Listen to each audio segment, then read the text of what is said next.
For USA Radio News, I'm Tim Berg. The following is an America Matters media production. The views expressed do not necessarily represent those of the station or its advertisers, although we think they should. But that's the opinion of America Matters Media.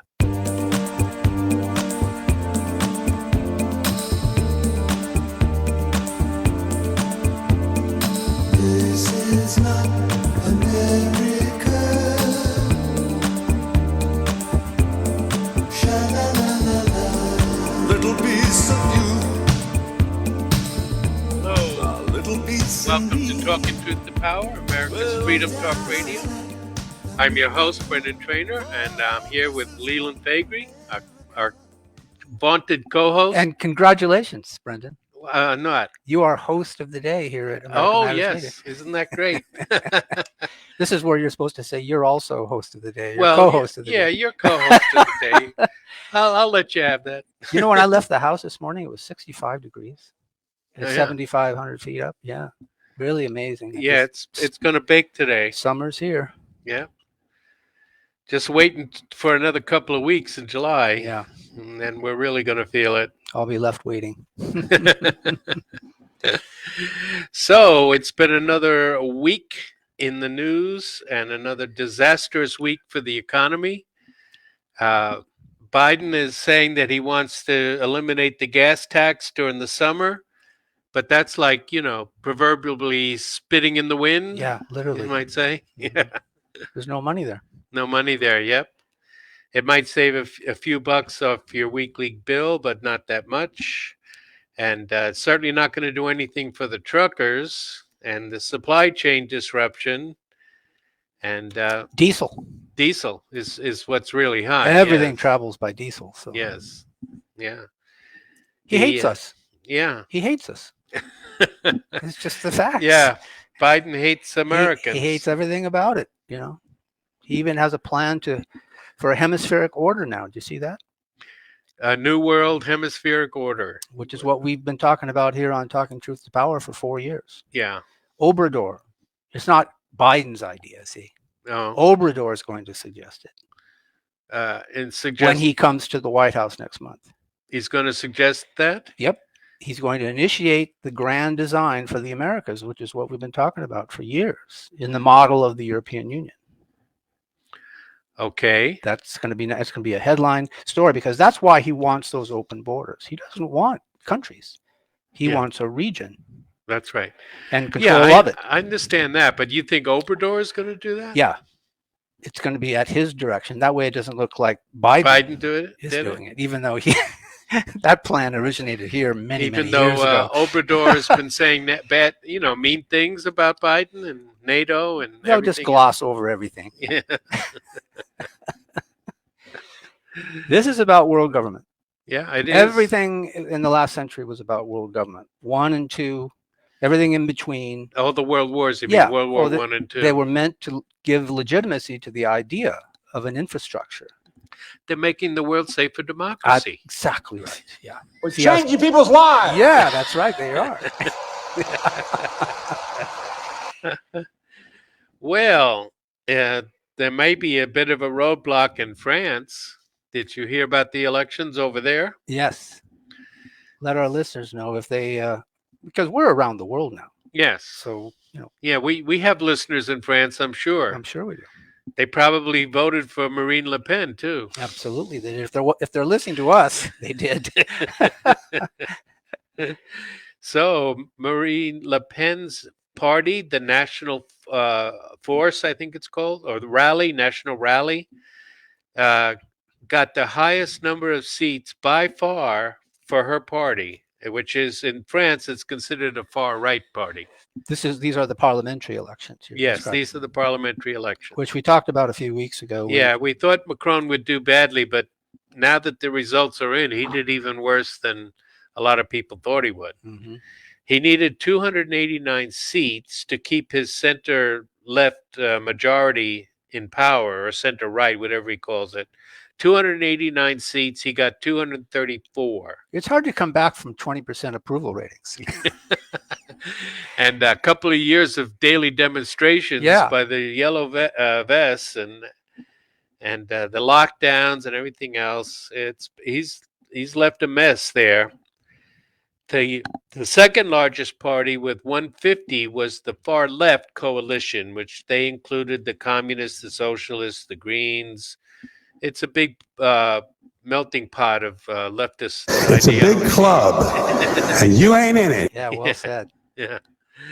So they got 150, but the thing is that the Republican Party, which is normally the establishment center-right party, kind of like our Republican Party, they only came in fourth with 78 votes. So Marine Le Pen's right populist party did very, very well. The largest number of seats they had ever was 35. And that shouldn't surprise anyone, but it's nice to hear.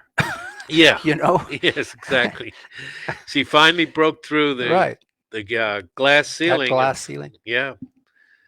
So it's believed Macron will try to form an alliance with the Republicans, but so far it hasn't been easy. He's tried a couple of meetings with him and hasn't come out with anything. Kind of a uniparty. Yeah. He doesn't want to get too close to Mélenchon, and then he doesn't want to get too close to Le Pen. So he has very little choice beyond trying to make buddies with the Republicans. Of course, she finds anything funny. Anything, yeah. So we'll have to see. I mean, Le Pen, of course, wants better relations with Russia. You can see the French English language news channel. Do you get that? Yeah, on YouTube. Oh, pretty good. Yeah. Oh, on YouTube. Yeah. Yeah. Okay. And they have the way they talk about Le Pen, it was like Satan himself landed and got elected. Oh, sure. Yeah. They have to shame her. Yeah. And she's a friend of Putin. Yeah. You know, right. The same thing over there that we have over here. But it's, that will throw a monkey wrench into the EU and any kind of ability to govern the EU, and it will also make it a little harder for them to confront Russia because now they have a fifth column in their rear, a legal fifth column, but still against what they're trying to do.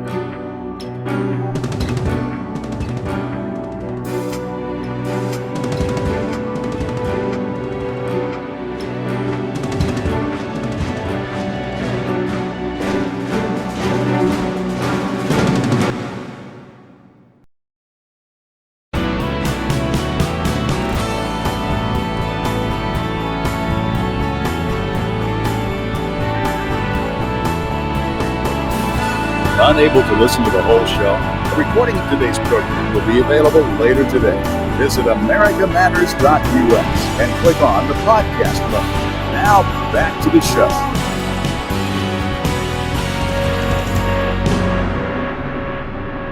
Hello and welcome back to Talking Truth to Power. I think we should touch on the election in South America, since you were talking about South America. Mm-hmm. And that's Colombia, which for decades has been America's staunchest ally in the region, the most right-wing country in South America. Well, they just elected a former leftist guerrilla with FARC, which had a long existence as a communist movement. Now, he says he never took up arms, but he was associated with them. His name is Gustavo Petro.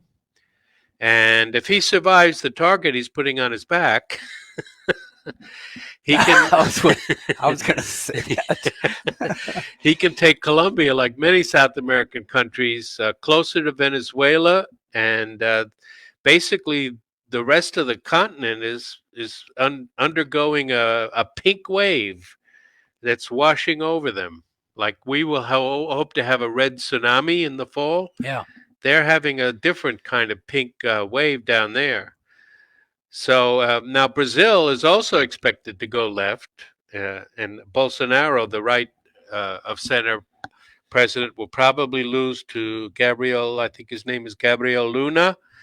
They've sure done a number on him, haven't they? Yeah, they put him in prison, falsely convicted. He had to go finally to the Supreme Court down there in Brazil, released him. He had a problem with lockdowns and all that. you Yeah. know. That doesn't go well with the elites. No. Inconceivable! Yeah. So there's going to be a sea change in South America, whether it's united with North America in one world government or not. It's going to be to the left. And that will change America's security architecture in South America. It will have an impact on the drug war. He's already talking about changes to the war on drugs. And it's going to be interesting to see if he can implement any of these things without, of course, losing his life. Where is Henry Kissinger when the neocons want him? Yeah. He's still alive, actually. And 99 years old. He's still speaking out on issues, but he's the consummate elitist. He was the guy that approached China and wanted them into the New World Order. Right. But at least he was a realist. He's not exactly an ideologue like a lot of these people are. So he of course is the architect of the coup against Salvador Allende, who was the leftist elected president of Chile in, what was it, the 80s? Yep, Salvador Allende. Yep. So he was killed during that coup. Well, he wasn't the only one went after him. No. But I have this feeling that he signed off on virtually every one of these ideas. Because he was not just head of the National Security Council and Secretary of State. He was also director of the Council on Foreign Relations. Boy, that's a lot of hats. He was wearing a lot of hats in those days. Well, you get a German speaker like Klaus Schwab, and everybody gravitates to them. It's a strange phenomenon. They just love that German accent.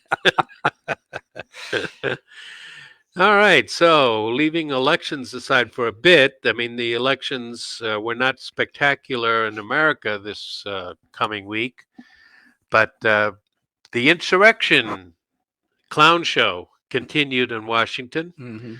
Liz Cheney spoke, and she's lost her leadership role in the Republican Party. And her mind in general. In general, yeah. But she's there on behalf of the neocons. Exactly. And the former order. The uniparty order. We don't want that. No, we don't.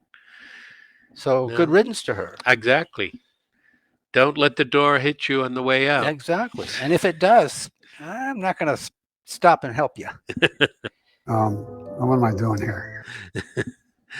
So the big question, I don't think it was answered, was who built that hangman scaffolding? Yeah. That was supposed to be symbolic of what they were going to do to Vice President Pence. Well, I'll answer the question. Okay. That was an insider job. Same with the bombs that were left at the two-party buildings outside the Capitol. Trump has blasted Cheney as worse than any Democrat, and he's right. He is, yeah. That's what she. Well, all those rhinos are. Because her father, Dick Cheney, was a member of the Council on Foreign Relations. He's a committed globalist. He hated the United States as well, just from the other side of the aisle. That uniparty thing. Yeah. That resulted in this drafted gun control measure this morning. Yeah, I got the list of all the culprits. I know you do. I got them here too. Well, that's the uniparty crowd. They're going to call it bipartisan, but it's not bipartisan. No. It's unipartisan. Unipartisan. Yeah. That's a new word for the political scientists to mull over. Both of these sides of the same goal hate America. They hate the Second Amendment. And the scariest thing about this gun legislation is the way in which they're going to support states' red flag laws. Yeah, it's going down to the states, but the language is very vague. Yeah. And so the states can take away your rights. Well, the frightening part of it is that they get it at the state level. Eventually, it'll be absorbed by the central government. Oh, yeah. Once it's there. This is all part of the grand design of hemispheric order. It's all part of the plan. It is. Yeah. So they're not stupid. They're clever, but you got to be more clever than they are.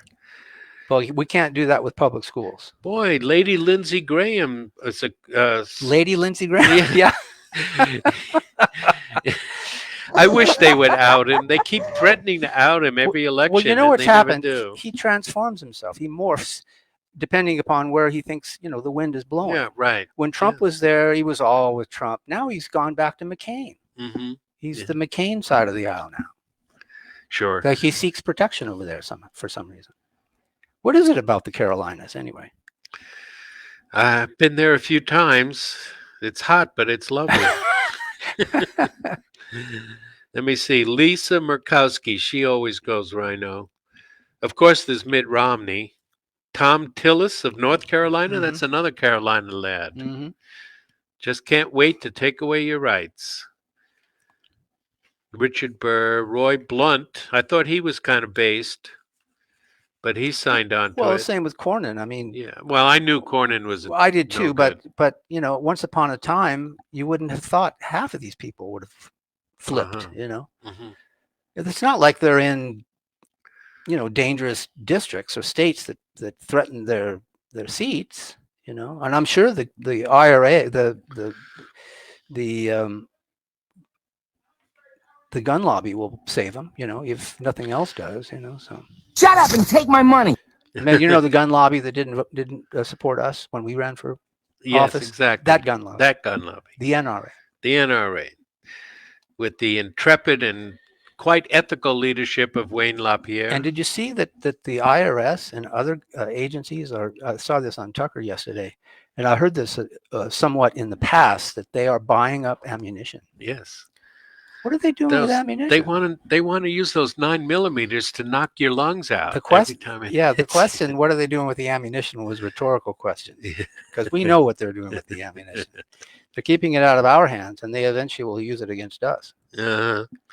Nah, come on. I know it's that conspiracy thing. I know. Yeah. Yeah. Gosh, Mitch McConnell voted for it. The world is coming to an end when There's Mitch a McConnell shocker. votes against liberty. God. And this program goes into these states, and I want everybody who's listening to organize against these senators. They have got to go. To go, yes.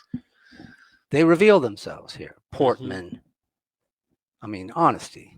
Susan Collins. I mean, it's time for her to retire, isn't it? Yeah, she's been there so long, and they may not get another Republican. They'll probably get a left-leaning independent, like they Well, always do. I'm not so sure, because there are a lot of patriotic Republicans out there now that are sick to death of this. Mhm. Bill Cassidy of Louisiana, Shelley Capito of West Virginia, Richard Burr of North Carolina, Aaron Burr's descendant, I suppose. Got a little Aaron in him. I wouldn't be surprised. Yeah. And so, the thing is, like we discussed last year, all they're doing is taking guns away from law-abiding white people.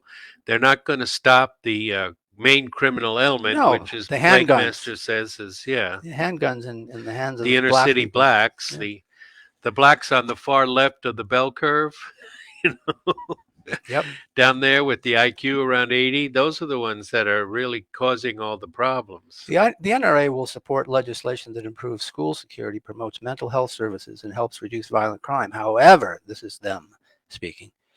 We will oppose this gun control legislation because it falls short at every level. And that's what these senators need to understand. This does nothing except put a Band-Aid on a tumor. Well, the problem with government is that whenever there's some kind of crisis, they have to do something. They feel like they have to do something. No matter what it is.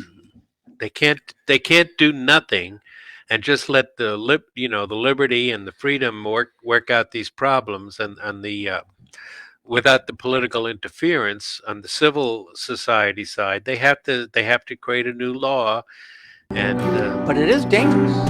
yes, Because it gives the states the right to come and knock down your door.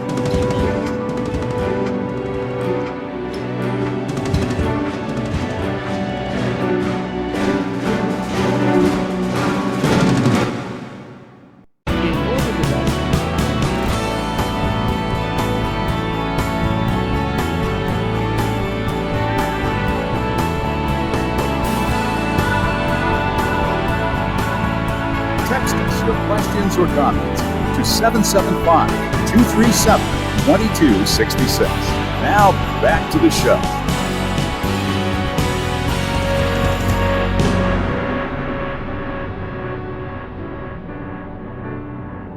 Well, welcome back to Talking Truth to Power.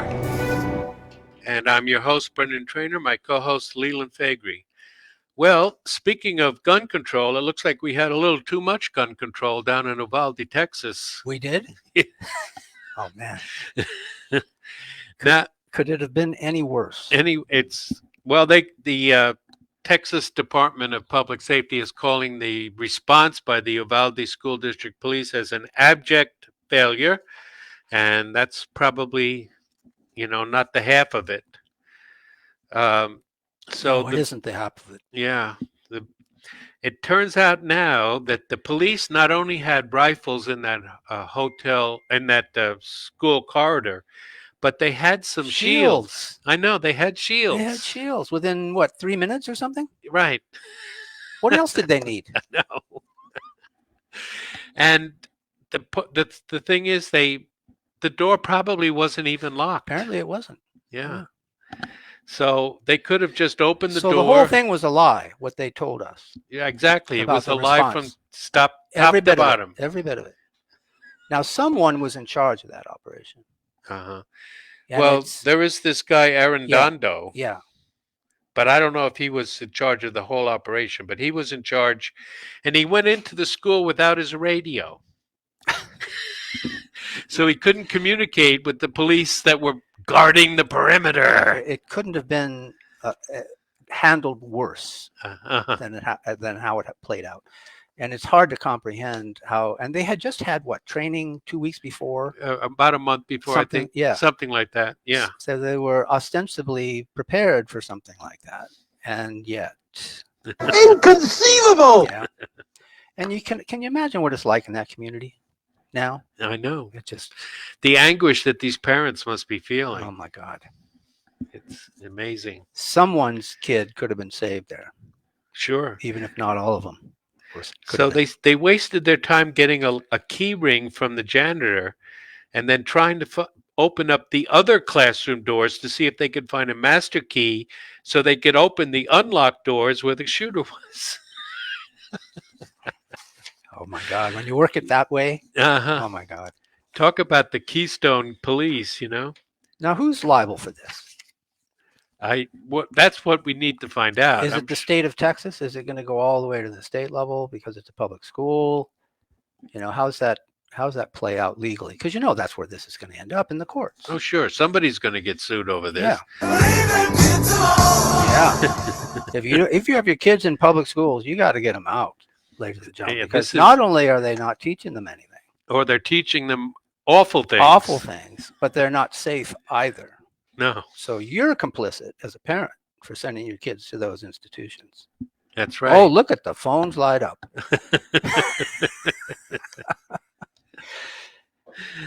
Okay, so the Mr. Ramos was eventually taken out by the Border Patrol, who showed up and said, screw this, we're going in. But the fact is that the police down there, disgrace themselves. And again, Republicans have got to start, examining the police like they examine any bureaucracy, like the teachers' unions or the EPA or anything like that. When I was a member of the John Birch Society years ago for 10 years, one of their famous slogans, other than get us out of the United Nations, which, by the way, we should be doing, it's still important, was support your local police, but keep them independent. Yeah, the only ones that are halfway independent are the sheriffs. Right. But I mean, if you unionize these people Mm-hmm. and allow the state to interfere in how they conduct themselves, that's the beginning of the end. And that's very likely what happened in this situation. Yeah. The question now is, will there be a cover-up? Well, there already wasn't there? Yeah. Well, I mean, there How was, but soon we're will- starting to find the truth. But I understand that they're seeking to go around an investigation. Yeah, they're trying to block, the request for information. They're Right. clamming up. They're lowering up. They're Yep. trying not to be transparent, which is the code word for this type of thing.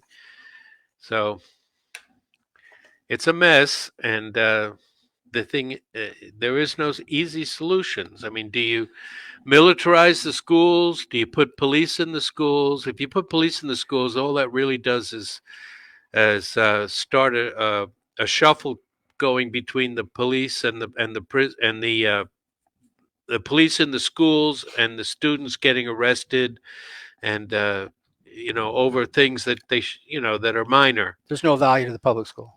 Yeah, You have to harden them until we can get rid of them. it's because they're public. Yeah, it's because they're government operated. When everybody owns something, nobody owns it. Yep. And I'm a big follower of, I think it's chapter 4 in John Stuart Mill's book on liberty, his little pamphlet on liberty about education.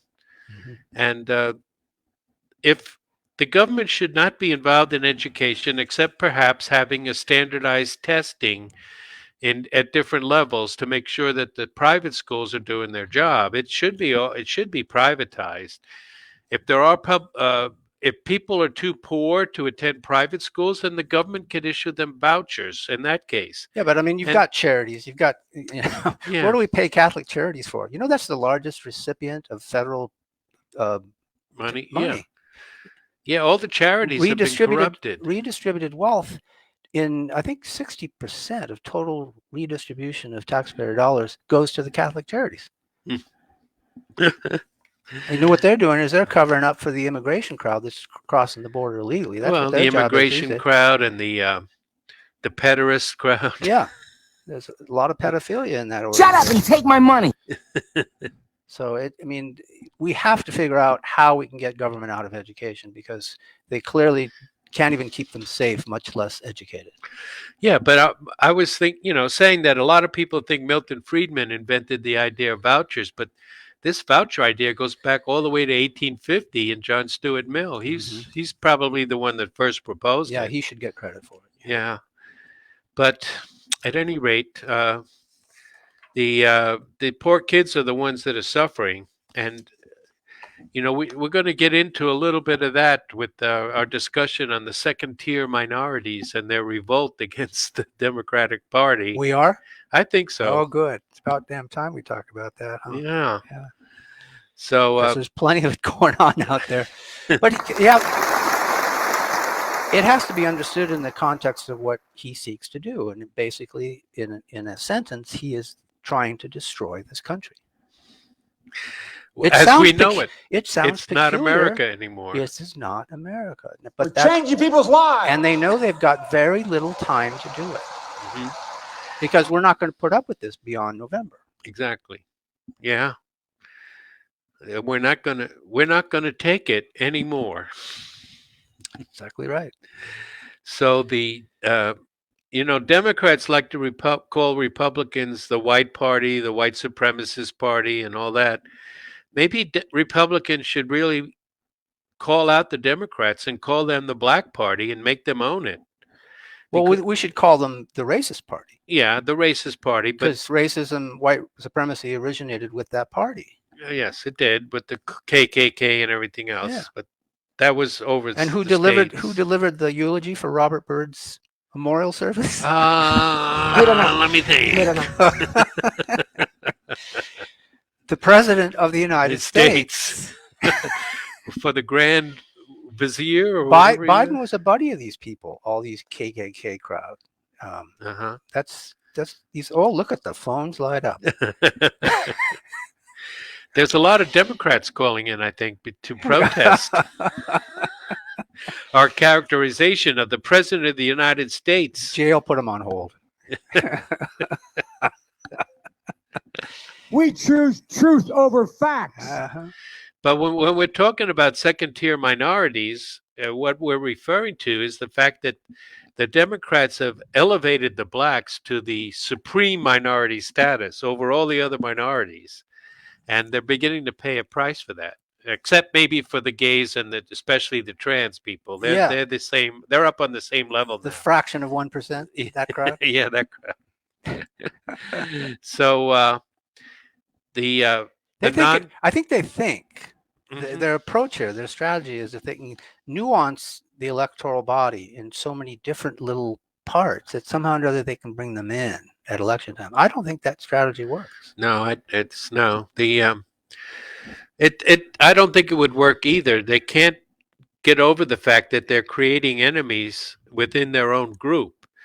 And we saw that very recently with the blowback by Hispanics and Asians over this elevated status that the Democrats are giving to their black minority people.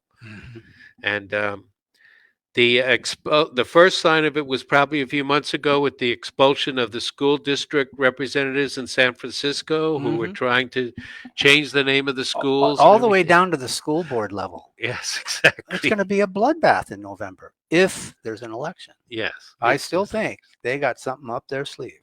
Okay.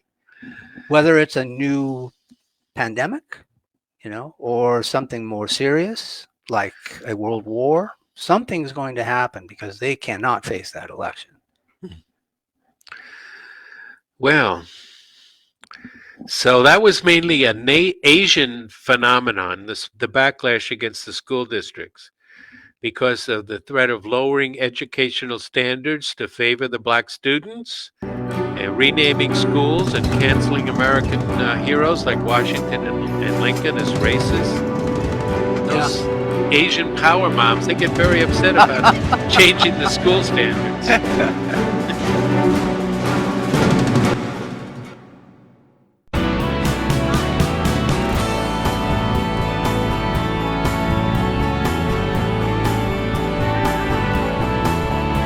To join the conversation, call 844-790-TALK.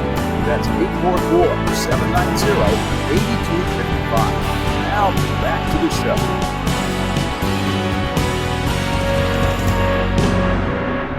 Well, welcome back to the final segment of Talking Truth to Power. And stay tuned after our program for Eddie Floyd and his America Matters program. So Yes, that's our flagship program. it is, and he made us hosts for the day. So there's a spring in my step. Wish I had eyes in the back of my head because I think he's back over there. So, yeah, there we go. Our in-house studio audience like that.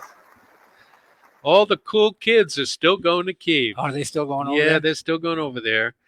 This week we Who saw. can blame them? Yeah. Everybody wants to see the little dwarf with the green T-shirt. Yeah, he refuses to wear a suit and tie. The Good Jewish for him. Jewish Marxist, the Jewish Castro.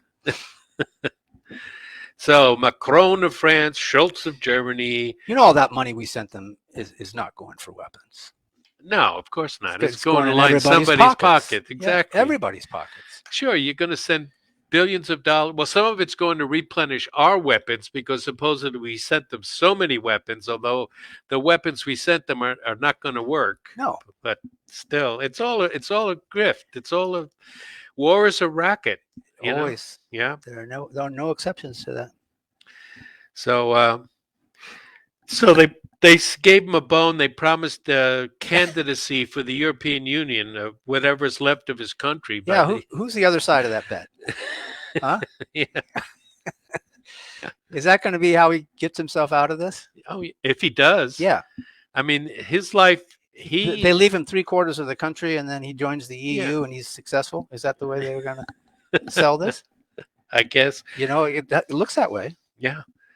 He's going to leave behind tens of thousands of dead Ukrainians and 30% of his territory because he wouldn't implement Minsk II or he wouldn't declare neutrality. So then Boris came the next day and he brought him a gift about the Queen, a book about the Queen. Isn't that exciting? Yeah, that's really I'm something. sure that made Zelensky's day. You think it'd be autographed too, right? Yeah, maybe. You're a lying dog-faced pony soldier. So they're going to send them a few more weapons, but they're just spitting in the wind. That's not going to do anything. There's some cool videos about how the Russians are destroying all these howitzers we're sending over there. If you want to check that out. Yeah, I'm sure. And they want them to stay the course. Don't negotiate, but they're sending him mixed signals. Sometimes they say he's got to negotiate. Sometimes they say he must not negotiate. So he's a little confused, I think. You think But, so? Yeah. Yeah, okay. But he's got a villa in Tuscany, Italy, and he's got a mansion in Miami.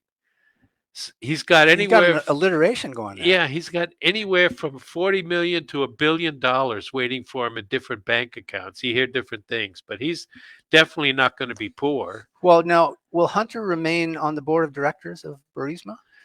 You think that'll was part of the money, the part of the arrangement? Yeah, they might make Hunter the Minister of Energy for the Ukraine. We don't know. We don't know. And if we keep Vindman, Yeah, right? the He could go- Defense Minister Vindman. Yeah. Yes, Alexander They Vindman. couldn't have done any worse. Yeah, exactly. And meanwhile, Sergei Lavrov sat down with the BBC for an extensive interview. Gee, when was the last time I saw Blinken sit down with Russia Today? I can't remember. Can't remember that one? No. So, Boris went to Kiev basically because he just barely survived a vote of no confidence, and he wanted to get out of the country, so they wouldn't see him for a while. And then Liz Truss, the defense or the foreign secretary, Liz Truss, she couldn't tell you the difference between the Baltic Sea and the Black Sea the first time she came to Russia. So they've been making threats against Russia. They say they're going to take Russia down. And Lavrov told the BBC, they say we'll defeat Russia. Okay, let them try. Yeah. Bring it on. And Vladimir Putin gave a major speech over an hour. Didn't appear to have any palsy or Parkinson's disease. What was going on with his lower legs there, though? I saw that clip where he's standing and the lower leg, his calf or below the knee there was kind of shifting around. And did you see that? You can do a lot of things with video. You think that was it? Yeah, I think that Parkinson's thing with the shaky hand, I think that was a video. So that was Yeah. Zelensky's PR team. Yeah, Again, yes, I yeah. think so. Uh-huh. Because most people think, he got tired after an hour, apparently, but he gave a strong speech for an hour in which he emphasized that Russia is 1,000 years old. She will not be defeated. And he dug at the United States and the American exceptionalism. He said after World War II, the United States declared they were God's messenger on earth. That's cool. And then, he just basically he attacked that whole idea of Putin's price pop that we've been talking about, right? He said, it's nothing to do with me. It's you guys have just been spending all this money for so long. And he points out the elitism in our operation here in the West. Yes, exactly. Which is very interesting Mm-hmm. because nobody talks about that elitism except you and I here on Talking Truth to Power. So this a little bit of a pause in the military action in the Ukraine. There's some consolidation going around, some moving around of troops, but they've been artillery assaulting Lukashansk, which was Severodonetsk's sister city. They've got a lot of artillery, don't they? Yes, they do.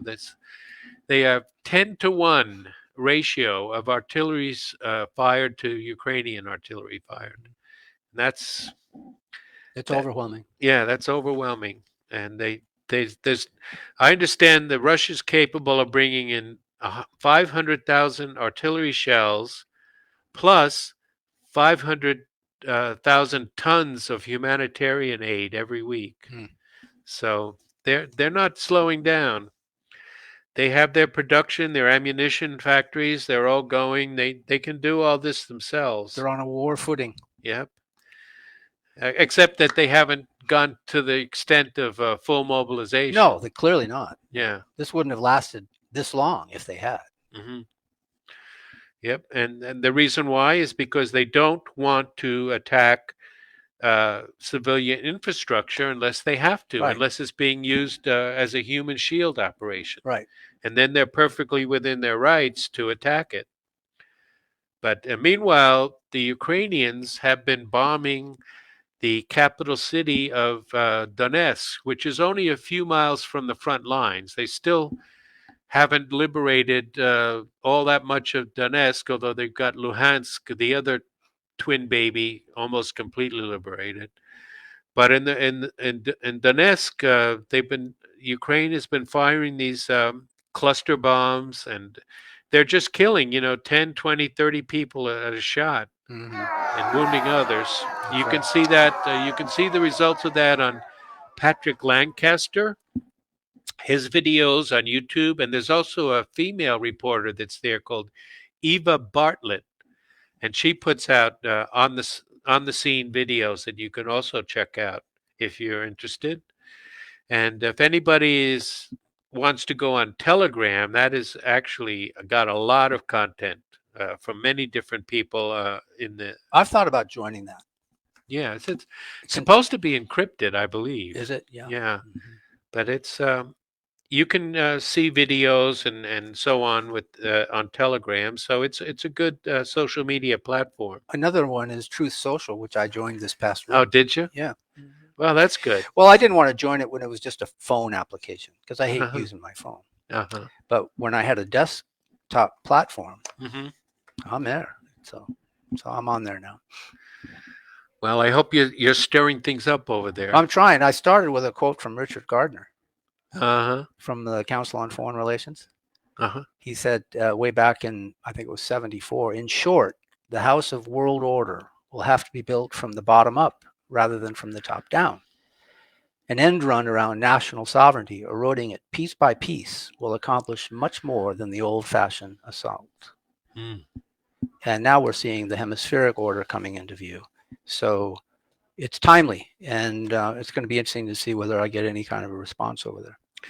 Did you see the Zoom call between General Twilley and the president of the Council of Foreign Relations, Richard Haas? I did not. Yeah. I wished I had, Yeah, because Richard Haas is the kingpin over at the CFR. right. Yeah. Well, Twilley was telling him, "Hey, Dick." He called him Dick. Did he? Yeah. He probably likes that. Hey, Dick. Ukraine cannot win this war. Weapons won't help. Even if you get the weapons to them, it'll take weeks to train them. There's not enough ammunition. The weapons are easily destroyed by Russian missiles. Oh yeah, Russia fired Iskander missiles from one of their ships in the Black Sea, and it wiped out close to 60 Ukrainian generals. Well, I did see that story. Yeah, in one of their command headquarters. Mhm. So they were always bad-mouthing Russia and saying that they were losing generals, but Ukraine just lost about 60 of them. Tide has turned. Yeah, in a big way. Well, the thing about the CFR and Haas is that they seek a world war here. That's how they triumph, with authority and power over the control and destiny of civilization. That's what you're watching.